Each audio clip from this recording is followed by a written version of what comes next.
Photo. Please look at the photographer at the front.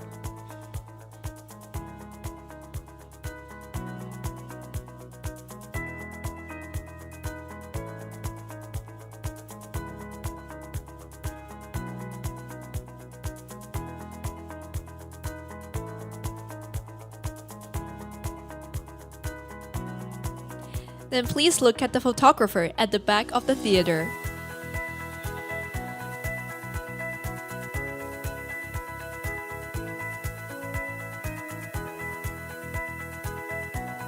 Thank you. Please be seated.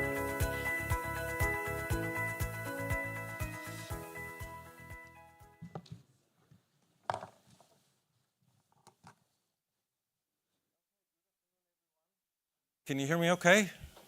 Okay.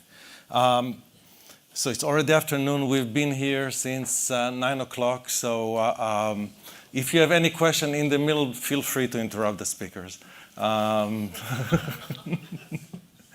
So we can make it sort of a little bit more casual. Not you, Yolanda, all the rest.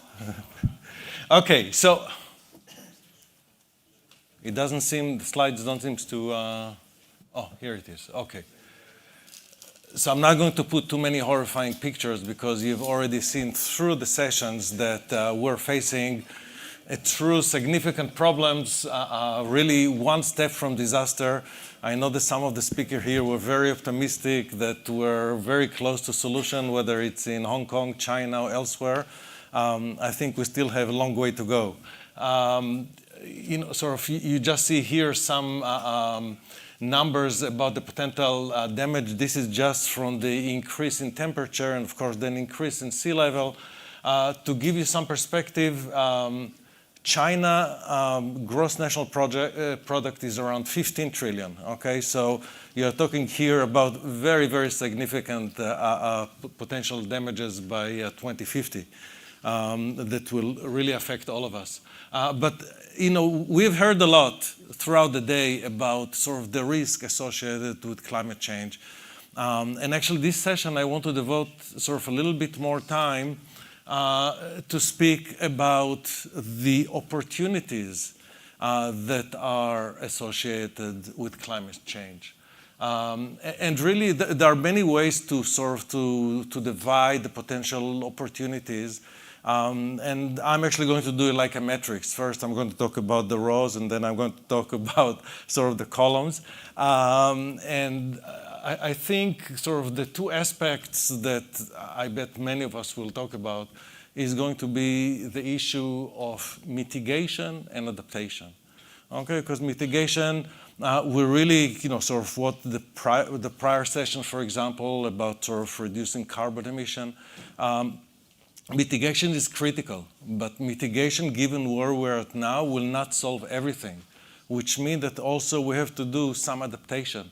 And both the mitigation and adaptation will give us opportunities, us as business people, to do things because actually it is, some of it is profitable. There are, and I'm not exaggerating, thousands of startups, big and small, that what they do, and actually Alex is doing it as an investor, for example, is really investing in mitigation and adaptation. And I know Alex a little bit. I can tell you he's not doing it because he's trying to be nominated for sainthood.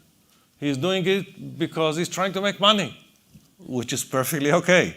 Okay, so, and really if you think some of the role of the government is to make sure that this type of investment are profitable. So first, it's really mitigation and adaptation, and sort of then you have to think, okay, where are the opportunities? Okay, so the opportunities are going to be in areas where you think that the government is going to impose some rules. We spoke about, you know, even if it's, we'll talk a lot about the sort of even the issue of regulation and reporting. These are rules that create actually lots of opportunities.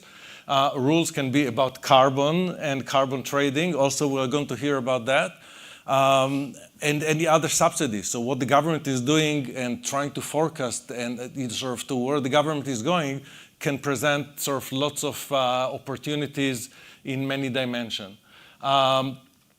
So to see other aspect of opportunities, actually to see where the problems are. Okay, so if you look sort of behind you, but where are the problems? Clearly, and we heard, I think, in the first session as well, the biggest issue isn't energy. Okay, energy is sort of, the energy sector is in charge of something like 70% of the carbon emission. And then, of course, we have the industry, transportation, agricultural building. These are the sort of the sectors. I didn't 2% here, actually, because typically the way it's being presented, there is about 150%, okay, because we have a lot of overlap. But the picture is clear, I think. So if we think about sort of the energy and future innovation, you see that it's a huge market size in terms of the potential investment projected to be over $1.5 trillion just in sort of in 3 years, and a very significant reduction, potential reduction in CO2 of over 40%, which is a lot. Nuclear and fusion energy, I know that Thomas doesn't like nuclear energy, but that's part of the future. And fusion actually is even more promising, and the basic research is already there. And another sort of point that many people are working on, many companies are working on, is the issue of storage. Okay, because we can actually sort of produce a lot through sort of through the sun, through solar and wind, but then the question is the question of storage. So this is something that sort of many companies are sort of working on. One example for this is actually a startup that I really like, H2 Pro. And I think the story of this startup is similar actually to Noah's co-founder. The founder of this startup sat at the Technion, this is like the Israeli Tsinghua or MIT, for a year, talking with researchers, trying to understand which basic research can be actually commercialized. Okay, and this is how H2 Pro started. It's already a unicorn, raised investment of over $150 million, and sort of already have future engagement of over $1 billion, already 6 months, or $1 billion. You know, so very interesting. By the way, this founder is also the founder of Viber, which is voice over our IP, and sold it for over $1 billion. And also Juno, those of you who are using car sharing in America, that's the same founder. So he could afford himself sitting for a year at the Technion. You know, sort of industry, I will not go sort of too much into sort of the industry, but, you know, sort of carbon capture, that's exactly what we're going to hear from Noah on something specific, but, you know, sort of will afterward expand the discussion. Climate work, this is a Swiss company, Swiss startup that already also a unicorn. You see they just raised $750 million. Basically, they're able to suck the air and clean the carbon out of it, and they have already agreement with Audi, with Microsoft, sort of, etc. Transportation, we spoke here a lot about the electric vehicle industry, especially in China, and now there is also development of alternative gas that's sort of going to be sort of much less sort of interrupting, and agriculture. Okay, so this is both ag tech and food tech that are doing sort of significant headways. I showed you one picture this morning, and here you see another one, Aleph Farm. It's another cool company that actually able to produce with very precision. You want a T-bone, it's going to be a T-bone. You want another sort of steak, that's what it's going to be, with a reduction of 92% reduction in the carbon emission due to that. I didn't taste it yet, so I cannot tell you how good it is, but sort of it seems that it's pretty promising. I'll skip the building, and the last but not least, which I think is very important, and I mentioned several times, is really the issue that's called MRV, measurement, reporting, and verification. Okay, so we can talk a lot about reduction, but if you don't know how to measure it, and now, no disrespect to S&P Global and MSCI representatives that are here, we don't know how to measure it. This is something that sort of we can tackle, and also the relationship with academia will be critically important. Okay, so we have, as I said, 4 panelists. Guneet had some business to attend, and hopefully he will come a little bit later. But let's start. Noah, maybe you can sort of start, tell us what you think about it, and then you will ask question, I will ask question, and we'll have a discussion. Thank you for coming all the way. Thank you very much. So it's a great pleasure to meet you all and actually celebrating the International Environment Day together. I can share my slides now.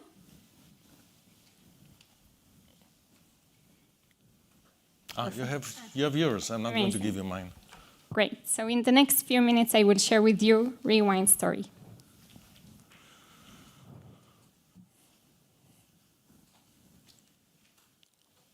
Somehow. Okay, it's working. So Rewind's mission is to reverse climate change. Our estimation time for arrival is 2040.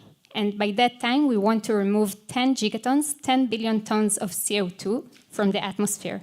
And at 2050, we want to remove 10 gigatons each and every year. In that way, we can actually ensure that we have stable climate.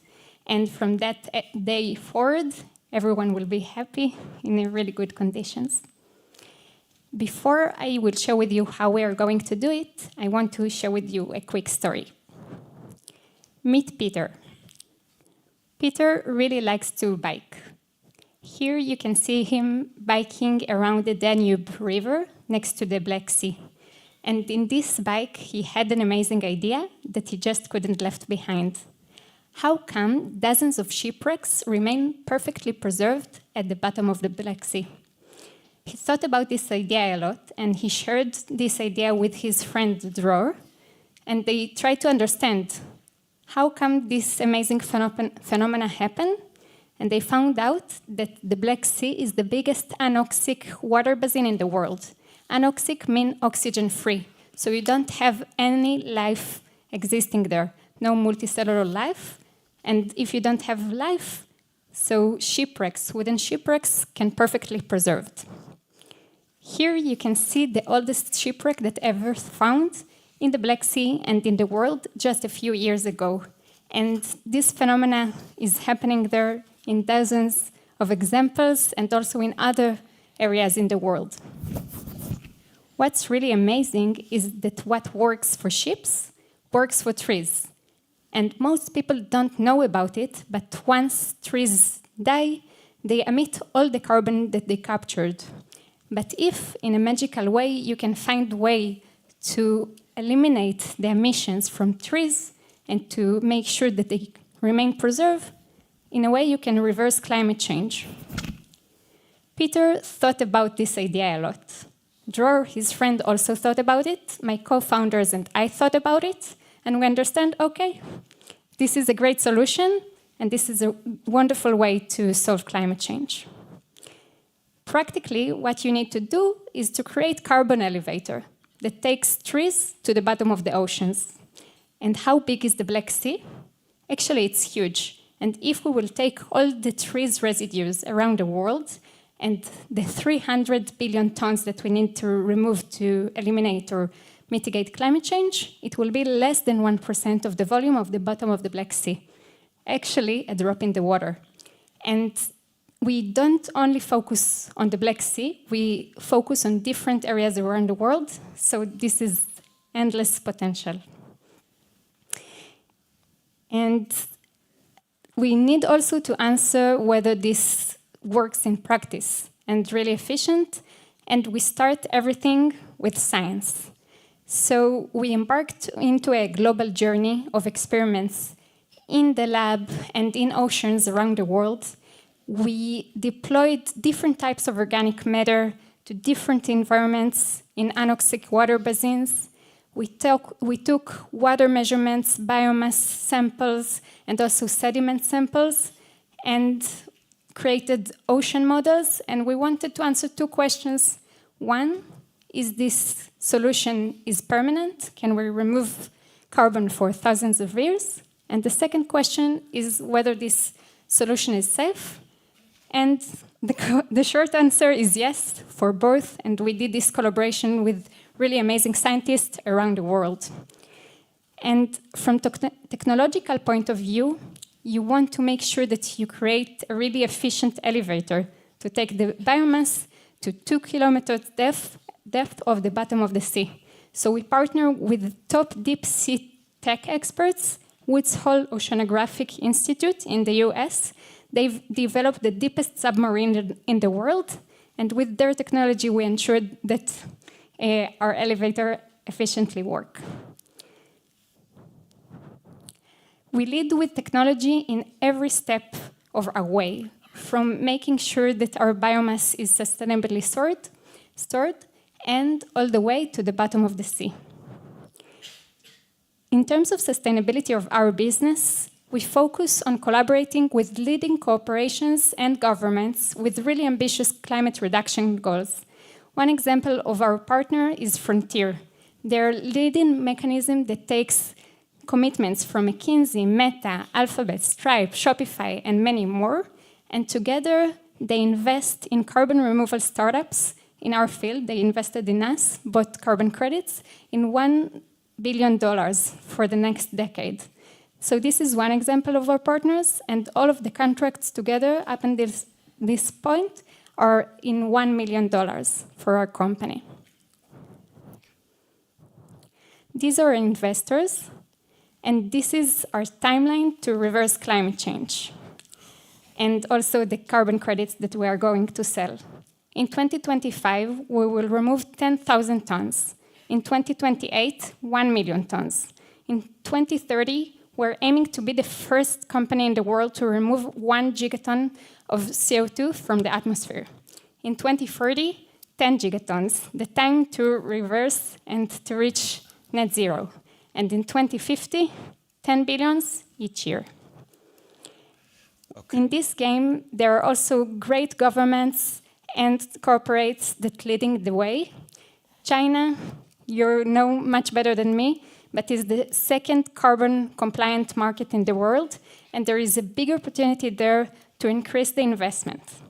The US is a great lever to finance carbon removal credits. They already invested more than $1 billion in finance innovative carbon removal projects, and they also have tax advancement to carbon reduction. Amazon invests $2 billion in different carbon initiatives, and Microsoft is the biggest carbon removal buyer to date. Currently, we are in the transition from the old voluntary carbon markets and offsets into the new generation of voluntary removal markets. And we predict that with the right investments, by the end of this decade, we can reach a $400 billion market, and from 2030 and forward, actually to $4 trillion. And the way to do it is by taking and investing the money of the compliance market into the new solutions of the carbon removal, and the EU already creating this mechanism. And I think that if we follow the EU guidelines and implement it around the world, this will be a win-win for everyone. So do you remember from the beginning of the story, our friend Peter and his friend Dror? Actually, they are the founding fathers of our company. And Peter is actually Professor Crust, and Dror is Professor Angel. They are coming from marine ecology and biology expertise. They were thinking about this idea. Together with them, we have amazing scientists in our team, space engineer, amazing entrepreneur, and an operation guy. And together, this is our team. We are Rewind, and together we are going to reverse climate change for us and for future generations. Thank you. So I'm going to leave Alex to ask you all the hard questions, but sort of two quick questions. You're taking a truck from China with wood residue to the Black Sea. That's a little bit of emission, CO2 emission along the way, no? That's correct. So we're starting in the Black Sea, and in this region, there are many countries with a lot of fertile lands, with forest and agriculture. So we collaborate with those countries first, and we are open to explore all the markets around the world. So in China, we would love to make collaborations with farmers, forestry managers, the shipping industry, and the government, and together to implement this solution here, and then it will not be that carbon intensive. Okay, thank you, Noah. Alex, tell us a little bit about your mitigation, adaptation. Yeah, so when Roni first talked to me about this, he talked to me about sort of my philosophy on approaching these type of investments. So I'm going to tell you a little bit about my story and how I founded Undivided Ventures, which is a venture capital platform investing in sustainable solutions around the built environment. So I started off as a boutique developer in Hong Kong, actually. I worked with a lot of big institutions. And at the time, I didn't know it, but I was, I guess, focused on the S of ESG. I was very focused on design and community and how this drove value in my real estate assets. And it worked really well. Like, you know, we did well, and we were also very lucky with the market. I started this company in 2004, and I exited in 2019. And, you know, the biggest issue, though, was that as I looked at this space, there was no way of actually quantifying what kind of effect I was having from a social value perspective. And when you're looking at the real estate industry, it's a laggard in terms of digitalization. And so I thought there was a massive opportunity, having been an angel investor in prop tech since 2014, in looking at ways in which we can quantify our climate emissions as a sector, and also then figure out what we're going to do about it. And technology, I believe, plays a huge role in that. So I went about this, as Roni says, I'm a money-hungry person that's just doing this for cash. But I actually went about it in a very systematic way. I knew I wanted to do something, but it had to be commercially viable. And I think panelists earlier were talking about the necessity sometimes for this to be commercially viable, especially when you're dealing with low-margin businesses like today, the development business and also the construction business. So one of the things we know, which is going to be old news to a lot of you, and this probably doesn't work. On the green one. On the green one? Okay. So I started looking at data, right? And the way that I did this is I hooked up with a good friend of mine, Dr. Tim Foreman at Cambridge University, who's been studying sustainability in the built environment for many years, who's now a partner of mine, technical partner of mine in Undivided, looking at the ways in which the built environment contributes to not only emissions, but waste and freshwater withdrawals, et cetera, et cetera. And I thought, wow, this is a big problem. So I've been contributing to this problem in my small way through my portfolio. I then looked at the commercial opportunity, because there has to be a commercial opportunity if I'm going to raise capital and I'm going to deploy it into these solutions. So I thought there was a big climate tech mismatch here, right? There's Elon Musk and China with EVs. Everyone was talking about EVs. But no one was really talking about the opportunity in the built environment. And when the built environment contributes such a huge amount to this problem, I thought that was a huge opportunity if you had the network to get in and scale these innovations. And when you look at insurance industry now, when you look at the banking industry, everyone's trying to measure risk. You know, how is this going to affect my portfolio? How is it going to affect my assets that I've underwritten? You know, so there needs to be a lot of focus on data, and how do we capture that data? And a lot of the time that focus is on technologies. So I started Undivided Ventures, as I said, and it looks at construction, infrastructure, and real estate. So, you know, I always say that if you go outside, anything that doesn't move and there's a sustainable solution for it, we will look at it. So it seems quite narrow, but it's pretty broad. But in order to focus, we had to look at all the different assessments and frameworks around the world. And we talked earlier today about how those can be quite confusing. But we, through our experts within our team, they really sort of dissected these, and we narrowed it down to 5 different investment themes. So we look at anything around decarbonization, climate adaptation, circularity, nature positivity, and social value. And I think this is really important because everyone's talking about decarbonization. Every man and his dog's talking about decarbonization. But none of these, decarbonization doesn't happen on its own. And every single one of these areas actually has an effect on each other. So it's quite a complicated issue.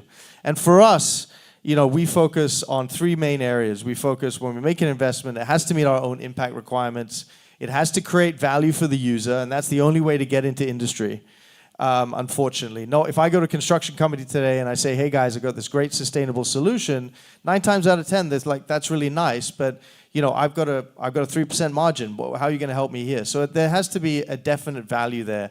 And the last thing is, I think scalability-wise, we see Asia and China as the biggest opportunities for scaling these solutions longer term. So it has to be able to expand into Asia. Our team do an incredible amount of research, probably not as much as HKU, but we look at all different areas of the built environment because we want to understand where the opportunities are from a commercial standpoint, where we can make the biggest impact. And then we look at our fund in general and see within these 5 themes what targets we're going to achieve in terms of impact. And we came up with these targets. And we think they're actually quite conservative, but ultimately very, very achievable. I think again, I'm going to repeat myself, but one of the areas that we talked about greenwashing earlier today, I think one of the areas where you can avoid greenwashing is really by tracking and measuring. And we track our portfolio companies and their behavior and what they're actually achieving. And we've built actually a proprietary back-end system to help our portfolio companies do this in the best way possible and the easiest way. Because again, they're also building businesses. We don't want to load them down with having to report the whole time. But we also want this data. We want to understand that we're moving towards our goals and we're actually achieving them. So there's an impact goal as well as a financial goal. And this just shows you, some of the companies we've invested in to date. And also, I'll just move on because I know Ronnie's breathing down my neck and we've got to continue. But it shows different areas in our different themes and what companies are, where the opportunities are and what we're looking at today. So within climate adaptation, we've just spoken about that. It's actually a very obviously topical area. It's quite a difficult one to invest in. We're not seeing a huge amount of companies specifically look at climate adaptation, but when we do, we take a good look at them. So in our sector, EHAB, for example, looks at data around weather patterns and climate risk and how that's going to affect construction companies' overall programs when they're looking to build. And those programs, when climate obviously changes, has a massive detrimental effect on cost. So that's a big deal. And then when we go down here, we actually have an event tomorrow if anyone wants to come. It's on tomorrow evening in AIA building, and all we're talking about is nature. We're talking about biodiversity, and we've got Swire, Arup, and a number of other folks who are speaking about the effects of and the opportunities within these nature-based solutions. And one of the companies we've actually invested in is a company called Gentian out of the UK that now have a number of contracts in Asia. So I'm really just going to end it there. I just wanted to give you a very high-level view on where we look and what we do and the philosophy when it comes to looking at the space. My last point is I think everything today overall, unless you're a philanthropic organization, needs to be led by commercial opportunities. Otherwise, we're not going to achieve any impact. People aren't going to adopt it, and unfortunately, people are going to continue developing, so we need to find ways of developing better. Thank you very much, Alex. Irene, you can start to talk about reporting or whatever else that you think is relevant for the issue of exactly how we how we see the opportunities in this area. Yeah, and thank you for coming. Yeah, no, thank you for having me and nice meeting you all. I didn't prepare any slides, so I wasn't sure. So you will not get an A+, but that's okay. I believe there's a lot of discussion around reporting standards. Maybe just a bit of that background. I do feel that the kind of global landscape is getting clearer as to sort of committing to a common set of standards. I know there's still a lot of numbers out there in terms of frameworks, but in terms of standards where regulators are going to be adopting, I think there's a clear direction. So you have one set of standards for a European region, and then you're going to have, obviously, the America going to go with their own. But then the rest of the world, we have the international sustainability standards, ISSB. So it's very clear for Hong Kong, for the MA, and so we will follow the international sustainability standards kind of development. So I think that gives companies, preparers, investors some comfort that now we have a bit more certainty. What kind of reference point or metrics that company need to start working on, and you can use that to build that into your investment decisions or business decisions. So, so I have fair confidence that we're going to move sort of fairly fast, and I hope that ISSB can be fast. And I know we have ISSB member here, so I think this is one thing. And then on the other hand is, I do believe, like, I'm a accountant by training, so moving into ESG is that number speaks for performance. So if you can't measure, it's very hard to see where you are. And that's why when you come to investment, when it comes to creating impact, it cannot be just a good storytelling, feeling good. And I strongly believe this last point that Alex has mentioned, that it cannot appeal to people's feeling about doing good. It has to be about having return, because that's also what's financially sustainable. So when it comes to data and measurements, when we work with companies, and just as a background, I do work with many companies on advising them on ESG strategy, is to really think more holistically. What are the areas that will have the biggest impact? What are the areas that you have the biggest influence? And then start working on prioritizing, because as we understand, from a business point of view, whatever you invest in, you're looking at return. So you cannot be working on 100 issues at the same time. And that's why we always say to companies that when it comes to identifying material issue, you have to prioritize. But once you prioritize where you have the biggest influence, then you invest very deeply into understanding holistically where you are on that value chain, where you can exert influence. And I think this is where the data is crucial. Many discussions and questions around Scope 3. People don't like to measure Scope 3. Some people don't see the value of measuring Scope 3. We think that you should, at the very minimum, do we call the screening exercise, which is to look through the partners you work with, where you procure your product and services, upstream and downstream. Because once you have that understanding, then you decide what I talk about, the prioritization. When you don't do that, you will always not having a starting point. You will always be just working with what you have, and you're not going to move anything. So I think that is about how can you get data. I think in this case is that we say when it comes to Scope 3, working with partners is initial step, and this is what the GHG protocol also recommended many companies to do, is you start with the expenses that you incurred.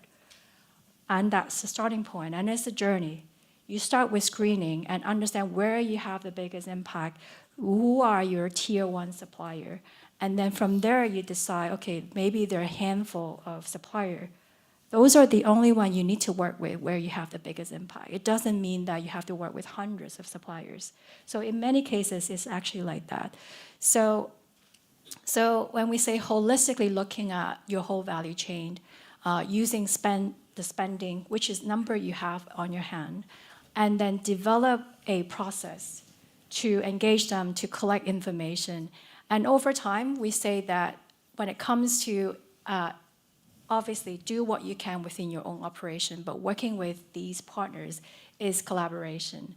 And the collaboration include tapping into new technologies, right? Co-create, co-pilot, and therefore you can then adjust and iterate and looking at impact over time, and then you adjust your strategy.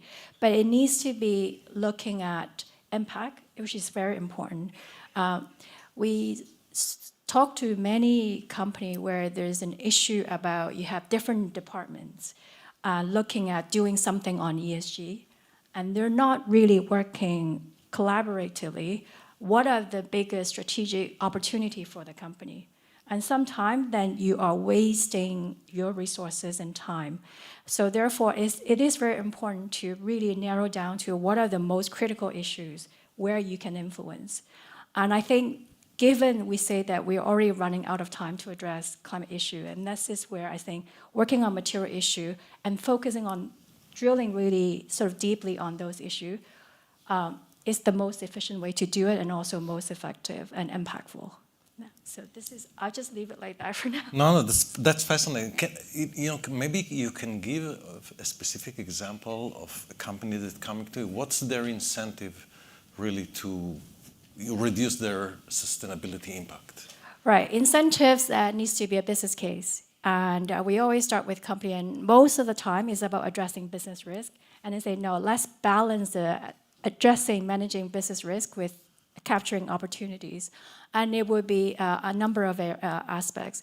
One would be, as we transition to a low carbon economy, you're going to have customers demanding products and services that would have lesser impact, right? Whether it's on people or an environment. But this is, by the way, projection, what will happen in the future, or companies already now feel this pressure from customers? It's already now. It's obviously different industry face different level of pressures. We still have this discussion about whether your customer are willing to pay green premium.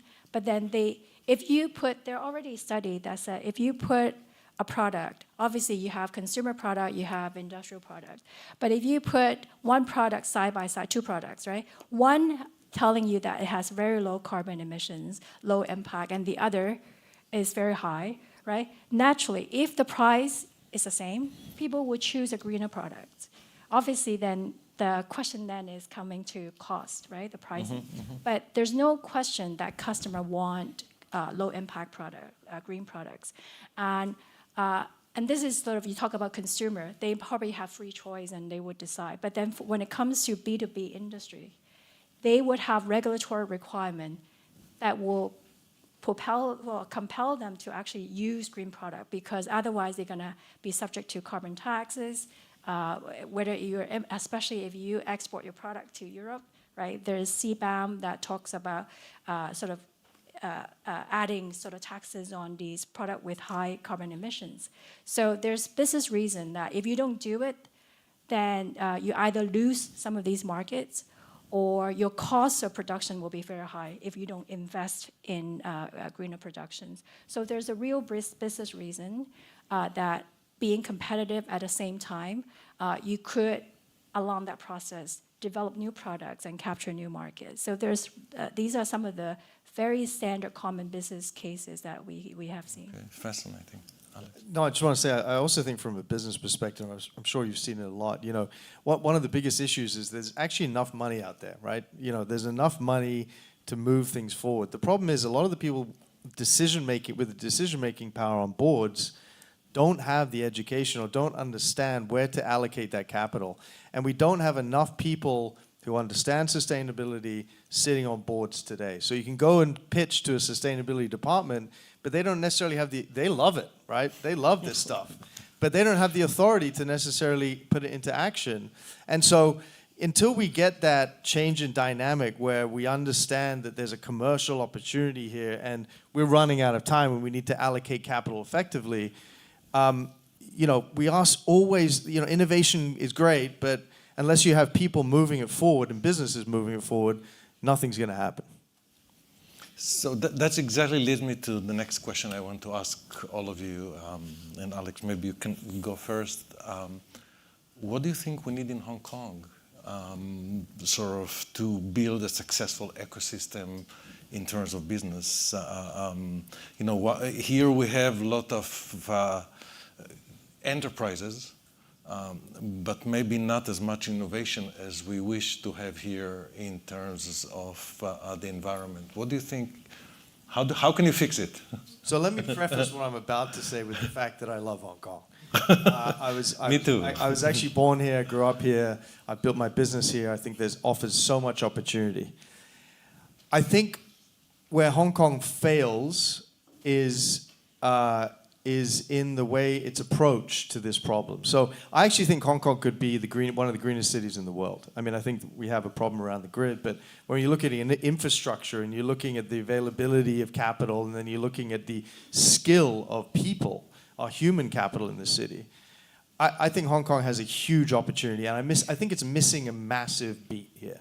I think there are a lot of dedicated people in this room that I know who are trying very, very hard, I hope me included. But if we don't get some kind of direction soon from the government, in a very, very thoughtful way, and I'm going to say it here, I don't think that's happened yet, I think we will miss a huge opportunity. I think people will choose cities where they want to be in the future on, you know, some of its green credentials. And again, I think Hong Kong has the makings of being that city, and I don't think they're activating that efficiently today. Thank you. Irene, want to? I bet to different. So I actually feel that Hong Kong actually have pretty clear strategies around making Hong Kong a low carbon economy. Obviously, it does take time. And if you look at the data, is the clear sort of main source of emission for Hong Kong, it is the electricity usage. And there's a scheme of control for the 2 electricity companies for Hong Kong to actually decarbonize in a very orderly manner. And so obviously the 2 companies need to procure clean energy so that they can distribute to Hong Kong. But I think this is on track from what I have observed. And I think what the general public feels is slightly different, because you have this bottom-up general public, how they're going to change their behavior, right, as we move forward. That is more, you have to do that from a social perspective, because there's a social kind of understanding and how we can move as a society. But where we have the biggest impact, I still think, is from the major source of emissions. So it would be electricity, the transportation, and we do need to deal with waste. Waste is kind of maybe the 3rd biggest source of emissions, but I think this is something that why the government is pushing really hard is on recycling and waste. But if we can tackle the first, so that's why you see the carbon intensity. I think Mr. Wong has shown that data. Why it comes down, even company has not been doing much, right? The building emission intensity has come down. It's because the energy mix in Hong Kong has been sort of getting cleaner. So I think it is there. And then you have the exchange, and I mentioned the Hong Kong MA are pushing these policies and regulation to make company really educate themselves about climate change, educate themselves about measuring what climate risk is to business, turn that into a financial kind of risk, business risk, so that they can actually invest in sort of managing those. So I think it is happening. It might not be happen at the, I would say, the general public citizen level, but I do feel that the knowledge of the business in terms of understanding climate is much better this year, this couple of years, versus years before. Obviously, we can always move quicker, and I do hope that, like I mentioned, that the regulation is going to help to accelerate that change. One other thing I want to add is converting Hong Kong into a greener city is what we should be doing, right, as citizen, government. But on another point is very important is Hong Kong's role is beyond just itself. It's about facilitating green finance. And I think this is where Hong Kong has all the skills, capacity, and reputation and trust that is needed to do that. And we just probably it's just in the midst of trying to build that kind of platform where we can really connect capital with opportunities. So this is an interesting point. I'm not sure, how did you say it? I might beg to differ in the sense that I think there is huge potential because Hong Kong can be a leader, but I'm not sure that I'm seeing sort of this macro concentrated move to create those business opportunities, because Hong Kong is 8 million people more or less. It's a beta site, okay, for startup. This is not sort of the place where you are going to make the unicorn. Okay, that's a beta site that afterwards you have entire Asia and sort of mainland China. I'm not sure that I'm seeing here this excitement and movement toward sort of this direction, but. Yeah, I mean, I think that I totally agree that there are a number of different policies and movements within the government. I just think dealing with the private sector, and I'm not entirely sure what you meant by citizens, but I would assume that's private sector too, it's just not filtering down in the way that, there's a lot of urgency for action. And I think maybe to articulate better, articulate it better. That's sort of where I'm going here, is that we are running out of time. So you forget about the economics and you forget about the commercials and you just think about your children, as cliched as it sounds. You know, we can sit around all day and talk about regulation and what we should be doing and what we're striving to do in the next decade. But let's do it now, right? I mean, I don't understand why we can't do it now. And I think it is a big commercial opportunity. And I think that, even though Hong Kong could be a center for green finance, and we are making a lot of steps in that direction, I think it goes beyond that. I think there's a huge business opportunity here, which we're just completely missing today. And I think the business community is not awake to that as much as they could be. I can share shortly. So I have 3 points. One is following Singapore, Lee Kuan Yew principle of trying to understand what works and copy it. I think that we just need to think, okay, what is the best waste management in the world? What is the greenest city? What is the best regulation? Learn it to the deepest and just copy it. Now from Warren Buffett and Charlie Munger, they say follow the incentives. I think that, again, just creating the best incentives so people can do the right actions. This is really important. And the last point is this is from Israel, connections. So currently we have a really amazing collaboration between the academia in Israel and startups. So many scientists share amazing ideas with companies like us and also with investors. And everything is in a small ecosystem and everyone are connected. So I think that once you bring your great ideas to investors, to startups, and create this hub, many amazing collaborations can happen. Thank you very much, Noah. I think that's a great point to almost wrap up, almost spray 1 more minute. I really think that given the small economy here and the great connection between people, and taking what Alex said, we do not have time. We have in the academia, actually not in the business school, but in sort of the sciences, there are so many basic ideas that can be applied. Actually, that's exactly what Noah and her co-founder did. Went to academia and found the idea. Okay, that was, sort of H2 Pro has done. And I think that, at least for me, part of the objective of this institute is really to enable of taking existing basic technologies and commercializing them, because that's really the only way that we can really solve this huge problem on time, so also our kids can enjoy living here. Thank you very much, all of you, and let's have some questions maybe. Since we were late anyhow, it doesn't matter, let's be a little bit more late. That's what Yolanda told me to say. Okay, please, questions.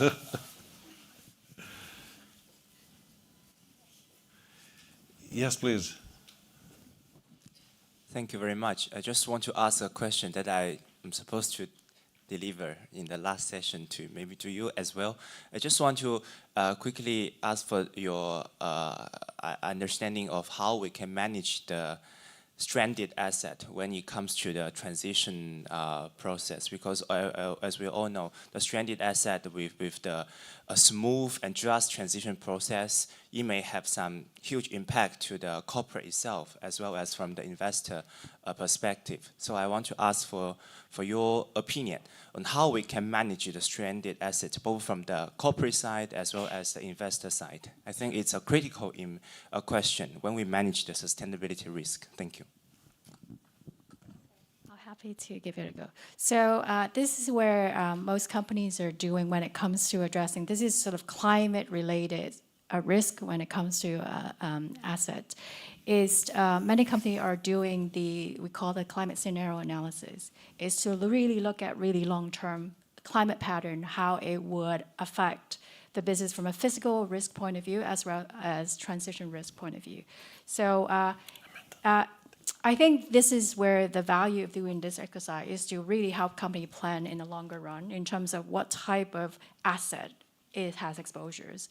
And then how can they put in the right resources from medium, sort of short, medium, long term. And that's a requirement if you really follow, right, what S1 and S2 and previously TCFD is doing, is to force company to think long term. So to answer your question, it is about planning, corporate planning, and as well as once you've done properly this climate scenario analysis, how do you develop strategies, right, to respond to those risks? Whether it is adaptation or mitigation, which is our topic, is that are you looking at how can you better protect your existing asset, right? Or making it more resilient, or you're going to invest something different, that you start from addressing these issues from source. So both are being used, but yeah, I think this is more a business kind of, I would say, investment decision that they could always incorporate, and that's the purpose of doing that exercise. I would just add that that's a huge problem. And that's one of the big reasons why we don't see so much progress. I mean, like, everything seems so simple here, right? Let's just invest a little bit more and have a little bit more subsidies. But those issues of stranded assets, this is why businesses are not moving forward this fast. But I do think that there's the good news, right? Which is, you know, when there are, I mean, Roni alluded to this too. There's a lot of opportunity out there today to, you know, when you look at CREM pathways and you look at some interventions which you can basically help with some of those pathways to make sure your asset isn't stranded as quickly.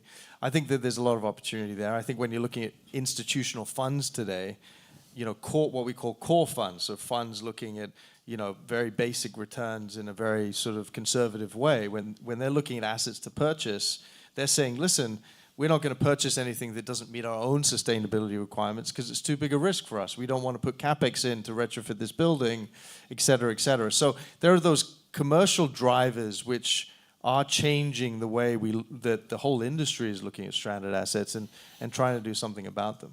I was just going to add one point is technology going to also help reduce the risk when it comes to stranded asset. I was just sharing with Alex that there's a company that can add some sort of ingredient into plastic to make it biodegradable. You have many companies are developing brand new virgin products that is, say, biodegradable, but this one, the beauty of this is you don't have to change too much of your existing production process, and it's very easy to adapt. So that will reduce the risk of kind of stranded assets. So that's just one. I believe that technology could also, innovation could actually help reduce that risk. Obviously, someone needs to start looking into this issue and invest. Yeah. Absolutely. One last question, I see. Go ahead. Hi. So as I want to say 2 points. I think what we've talked about is a very top-down perspective from regulators and from investors. But actually, I think bottom-up approach is also an educational thinking method and examination of what is true sustainability. Like a lot of, I work at higher level at the UN, and when you approach sustainability goals in different contexts, you see the resistance comes from different factors. And actually the very local context of people's behaviors, patterns, it comes as with reasons, and you cannot just assume that citizens or users change their behaviors quickly as what we predicted worldwide. It has very fundamental layers of economic, social history there. So I think a bottom-up approach, initiative, and examination is very necessary in realizing true sustainability. And I also want to say, I think sustainability is more than about environment, and environment is more than just about climate. I just want to point out a very simple fact that was under research by the School of Architecture.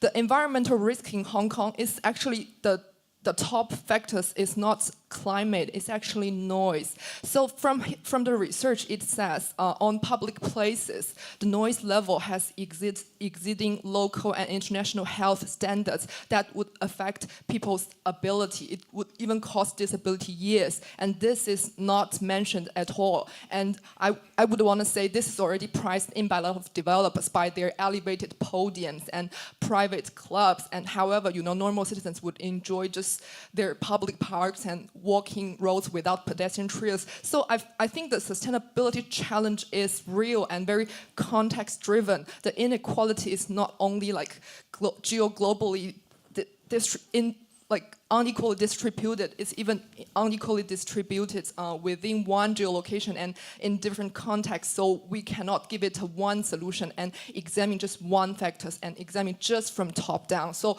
multiple discipline, multiple perspective, multiple voices is really needed for true sustainability. Yeah. Do you want to come to work for us?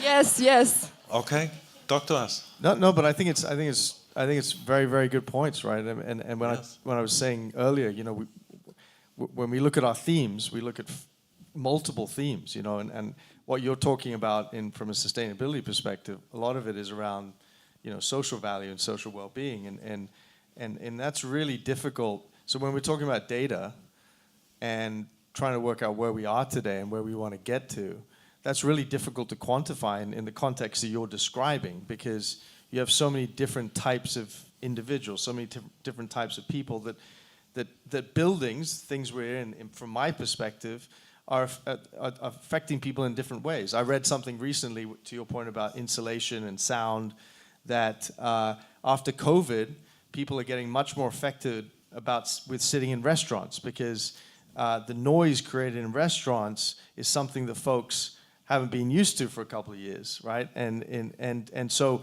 a lot of developers are taking some of that data, right? And they're looking at ways that they can mitigate some of those problems. So, you're absolutely right. It's a holistic approach needs to be had with these problems. And I hope, first of all, you should come work with Roni and then come and work with me, and I think that there has to be a holistic approach, because it's not just about decarbonization. It's about many, many, many other factors. Thank you. One last word for Noah, and we'll have to conclude. I would just say that even though we are a carbon removal startup, we measure all the SDGs, and this is something that corporates are looking at, like how many SDGs are we addressing, and one of my roles is talking and communicating with local economies and NGOs, social and environmental, and also enable to them to thrive. So this is also something that is part of the industry. Very quick comment. So yes, it's not just about, I think you're absolutely right that when we talk about this transition, it's not just about climate change or decarbonization. So nature, biodiversity, ecosystem services is something that being now measured, and companies are starting to understand what it is. One other aspect is it is very important when we talk about, as we move forward, this is a transformation, right? This is a transition and transformation. So there are standards that tells company what is a credible transition plan. And one key aspect I'd like to mention, which touch on the point you talked about, is how you engage with your stakeholders, which is pretty critical. As you build your transition plan, the people aspects, the social impact, and is crucial. So yes, this is what most companies are also sort of striving to do better. Not downplaying the impact of that. Thank you very much. That's a huge topic, but we have to stop here, unfortunately.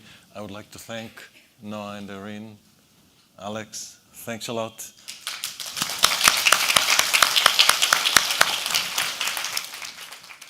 Alex, thank you. Thank you. Ladies and gentlemen, we'll now be taking a 10-minute break.